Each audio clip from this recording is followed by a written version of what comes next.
आप देख रहे हैं अंबर टाइम्स। एक युवती के साथ 4 साल तक शादी का झांसा देकर दुष्कर्म करने वाले जयस नेता कमलेश्वर डोडियार को पुलिस ने गिरफ्तार कर लिया है। आरोपी जयस नेता अपने खिलाफ प्रकरण दर्ज होने के बाद से अग्रिम जमानत करने के लिए काफी प्रयास कर रहा था। पुलिस ने आरोपी जयस नेता को राजस्थान के बांसवाड़ा जिले के कुंडल दानपुर गाँव से पकड़ा है। आरोपी कमलेश्वर ने कोर्ट में मीडिया से चर्चा करते हुए कहा कि उसे पॉलिटिकल रूप से फंसाया गया है। कमलेश्वर ने कहा, चुनाव भी जीतूंगा और केस भी जीतूंगा। कमलेश्वर को सोमवार को सरवन पुलिस रतलाम लेकर आई और कोर्ट में पेश किया। भी जीतूंगा और चुनाव भी जीतूंगा, अंदर रहूंगा जेल के अंदर तो भी चुनाव लड़ूंगा और चुनाव जीतूंगा बहुत ज्यादा वोटों से। इस केस में कितनी सच्चाई है आपके हैं? इस केस में कितनी सच्चाई है? ये पूरा पॉलिटिकल है, इसमें कुछ भी सच्चाई नहीं है। सिर्फ सगाई की बात हुई थी, रिश्ता टूटा है, किसी प्रकार का कोई रेप का तो है ही नहीं, सारा पॉलिटिकल है। सरवन थाना प्रभारी अशोक निनामा पुलिस बल के साथ लेकर कमलेश्वर को आए। आरोपी कमलेश्वर पर पहले से ही 1 दर्जन पुलिस प्रकरण विभिन्न पुलिस थानों में दर्ज है। खबर के मुताबिक सेलाना क्षेत्र की 26 वर्षीय युवती ने महिला थाने में जयस नेता कमलेश्वर के खिलाफ 21 नवंबर 2022 को दुष्कर्म की रिपोर्ट दर्ज करवाई थी। रिपोर्ट में उसने बताया था कि आरोपी कमलेश्वर ने उसे शादी का झांसा देकर सगाई की थी। इसके बाद 5 दिसंबर 2018 से लेकर जुलाई 2022 के बीच नशे में धुत होकर जबरदस्ती शारीरिक संबंध बनाता रहा। 13 दिसंबर को दूसरी लड़की से शादी की जानकारी पीड़िता को जब मिली तो उसने संपर्क किया। इसके बाद भी उसे डराया धमकाया। एसपी अभिषेक तिवारी को शिकायत के बाद महिला थाना डीएसपी शीला सुराणा ने जांच पूरी कर आरोपी जयस नेता कमलेश्वर के खिलाफ दुष्कर्म और विभिन्न धाराओं में प्रकरण दर्ज किया था। इसके बाद फरार आरोपी की तलाश में अलग अलग टीम जांच में जुटी थी। आरोपी कमलेश्वर की फरारी पुलिस के लिए चुनौती बनी हुई थी। मामले में सरवन थाना प्रभारी अशोक निनामा ने बताया कि आरोपी की गिरफ्तारी के लिए पुलिस लगी हुई थी। सूचना पर राजस्थान के बांसवाड़ा जिले के दानपुर के पास कुंडल गांव में दबिश दी गई, जिसमें आरोपी को पकड़ने में सफलता मिली। 19 नवंबर को जय आदिवासी युवा संगठन के रतलाम झाबुआ लोकसभा क्षेत्र प्रभारी कमलेश्वर डोडियार की ओर से अग्रिम जमानत आवेदन न्यायाधीश शैलेश भटकारिया की कोर्ट ने निरस्त कर दिया था। इसके बाद पूर्वानुसार तय 13 दिसंबर को होने वाली कमलेश्वर डोडियार की शादी की तारीख भी स्थगित कर दी गई। इसके बाद आरोपी कमलेश्वर कोर्ट में पेश होने के लिए प्रयासरत था। मामले की जानकारी देते हुए एएसपी सुनील पाटीदार ने बताया, ये महिला थाना पर 21 नवंबर का प्रकरण पंजीबद्ध हुआ था, जिसमें एक महिला के द्वारा शिकायत की गई थी कि इनके द्वारा इनको शादी का झांसा देकर इनके साथ 2-3 साल से शारीरिक संबंध है, उनको उसने जो है इस तरीके से अपराध किया है, जिस पर एक अपराध पंजीबद्ध हुआ था। अपराध के तत्काल बाद में ये इनकी गिरफ्तार करने के प्रयास किए गए कमलेश्वर को, तो ये फरार रहा और फरारी के दौरान इन्होंने अपना राजस्थान और मध्य प्रदेश तमाम जगह अपनी टीमें बना के लगा रखी थी। इसी बीच में पुलिस अधीक्षक महोदय ने इन पे 3000 का इनाम भी घोषित किया था। उस दौरान हमारी टीमें जो है लगी हुई थी, उनको सूचना प्राप्त हुई कि ये कहीं लोगों के साथ से हैं और ये भागने की तैयारी में। उसी दौरान पुलिस के द्वारा दबिश देकर इनको पकड़ा गया है और पकड़कर पूछताछ के बाद जब सारी चीज़ें स्पष्ट हुई तो गिरफ्तारी की है। गिरफ्तारी के बाद में माननीय न्यायालय के समक्ष आज प्रस्तुत करेंगे और प्रस्तुत करके उनका पुलिस रिमांड लेके और उसका आगे की जो इन्वेस्टिगेशन में जो तथ्य होंगे वो इन्वेस्टिगेशन में शामिल करेंगे। ये राजनीतिक रसूखदार भी कोई इलेक्शन लिए लड़ चुके थे। हाँ, ये बात सामने आई है कि पूर्व विधानसभा का चुनाव भी इसके द्वारा लड़ा गया है और ये रसूख जो है इसी के आधार पर जो महिला थी उनका कहना था कि ये अपना रसूख दिखाकर जो है इसने मेरे साथ में इस तरीके के संबंध बनाए, सारी चीज़ें की हैं। तो वो भी एक तरीके से कहीं ना कहीं ये बात स्थापित है कि जो भोली भाली जनता है जो इन बातों में आती हैं और इस तरीके की चीज़ों में इनके द्वारा प्रयास करती है। इनके खिलाफ रासुका का अपराध, रासुका भी अपराध करके इनको रासुका में इनको बंद करके जेल भेजा गया था।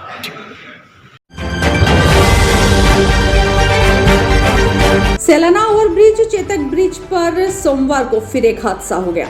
बताया जाता है कि एक निजी स्कूल की बस ने 2 महिलाओं को टक्कर मारकर घायल कर दिया। दोनों महिलाओं को उपचार के लिए जिला अस्पताल लाया गया। खबर के मुताबिक 2 महिलाएं नगर निगम की तरफ जा रही थी, तभी ओवर ब्रिज पर स्कूल की बस ने अंबेडकर नगर निवासी अनीता पति ओम प्रकाश शर्मा तथा रेखा पति संजय खेराम को टक्कर मार दी। दोनों घायल महिलाओं का जिला अस्पताल में उपचार किया जा रहा है।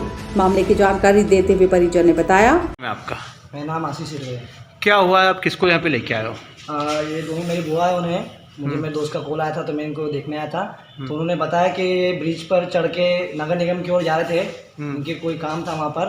तो पीछे माउंट लिटरा की स्कूल की बस ने इन्हें पीछे टक्कर मारी, जिससे इनके पाँव फ्रैक्चर हो चुका है और इनके सर में चोट आई है। कहाँ रहते हैं ये अम्बेडकर नगर रहते हैं और एक विनोद नगर में रहते हैं। क्या नाम है इनका? इनका नाम है अनीता शर्मा और इनका नाम है रेखा खेराज।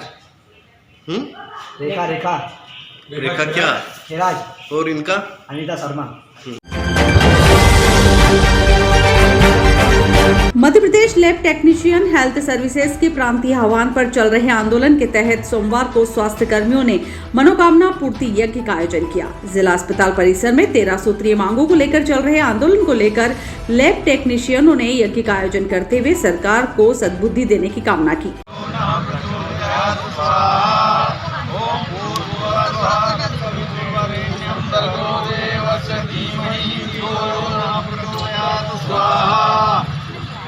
ओम भूर्भुवः स्वः तत्सवितुर्वरेण्यं भर्गो देवस्य धीमहि धियो यो नः प्रचोदयात् स्वाहा। ओम विवरणं पूर्वारुमिव वन्दनान् मृत्योर्मुक्षीयमामृतात् स्वाहा। ओम त्र्यम्बकं यजामहे सुगन्धिं पुष्टिवर्धनं पूर्वारुमिव वन्दनान्। लैब टेक्नीशियन कर्मचारी नेता दुष्यंत राजपुरोहित ने बताया, क्या गाय किस बात को लेकर हवन किया गया? यह हवन आज हमने Madhya Pradesh lab technician association health services के प्रांतीय आह्वान पर जो आंदोलन चल रहा है 13 सूत्रीय मांगों को लेकर, उसके उपलक्ष्य में किया है। यह मनोकामना पूर्ति यज्ञ है। इससे हमारी जो मांगे हैं सब शासन इनको जो है बिंदुवार सभी मांगे मान ले और हमारी मनोकामनाएं पूर्ण हो, इसलिए यज्ञ आयोजन आज किया गया है। कुछ दिन पहले शहर की यातायात व्यवस्था सुधारने का बड़ा हल्ला हुआ था। जिला प्रशासन के बड़े साहब भी सड़क पर उतरे थे। सर्द भरी हवाओं में रात को साहब ने अपने अमले की सुकून भरी नींद उड़ाकर शहर का मुआयना किया था।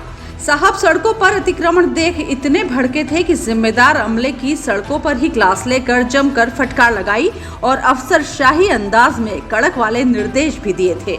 अगले दिन अमले ने भी साहब के निर्देशों का पालन करते हुए रस्म अदायगी वाला अतिक्रमण हटाया था। ट्रैफिक पुलिस ने भी तेजी से सीटी मारी, जमकर चालानी कार्रवाई की। कुछ दिन सड़कें चौड़ी चौड़ी और व्यवस्थित यातायात महानगर बनने जैसा लगा। नागरिकों से लेकर व्यापारियों तक को कानून के डंडे का डर सताता रहा, लेकिन बड़े साहब के तेवर ढीले पड़ते ही व्यवस्था जस की तस नजर आने लगी। हालात इतने बद से बदतर हो गए कि रविवार की देर शाम का यह नजारा देख प्रशासन की कार्रवाई और कानून पर तरस आने लगा। दो बत्ती स्थित चौपाटी पर आने वाले वाहन चालकों ने अपने वाहन सड़कों पर खड़े कर चटपटे व्यंजनों का आनंद लिया। आश्चर्य तो यह है कि चौपाटी के बीच में 2 पुलिस थाने हैं। एक तरफ स्टेशन रोड थाना तो दूसरी तरफ यातायात थाना। दोनों थानों के पुलिसकर्मी भी सारा नजारा देखते रहे और परेशान होते राहगीर और वाहन चालक प्रशासन को कोसते रहे कि बड़े साहब भी शहर की व्यवस्था नहीं सुधरवा सके।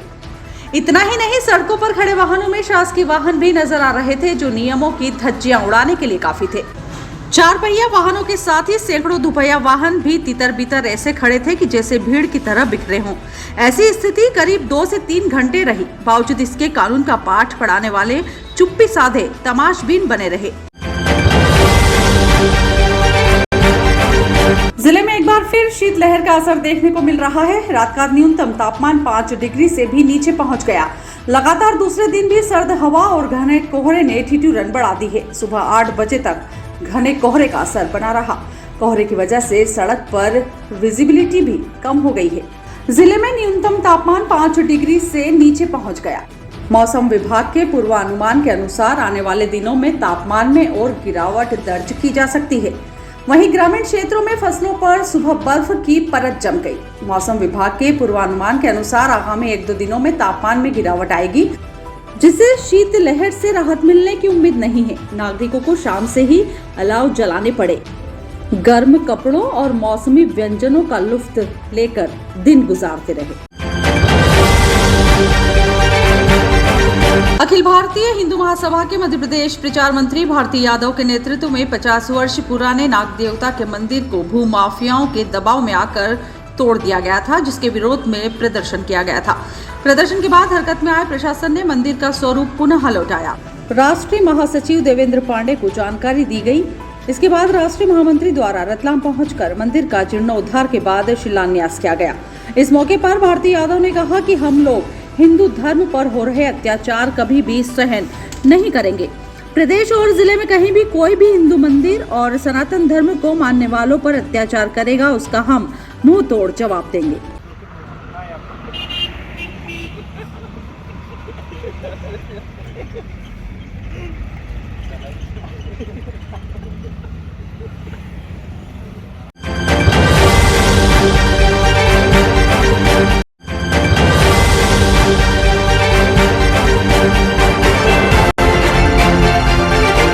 आप देख रहे हैं अंबर टाइम।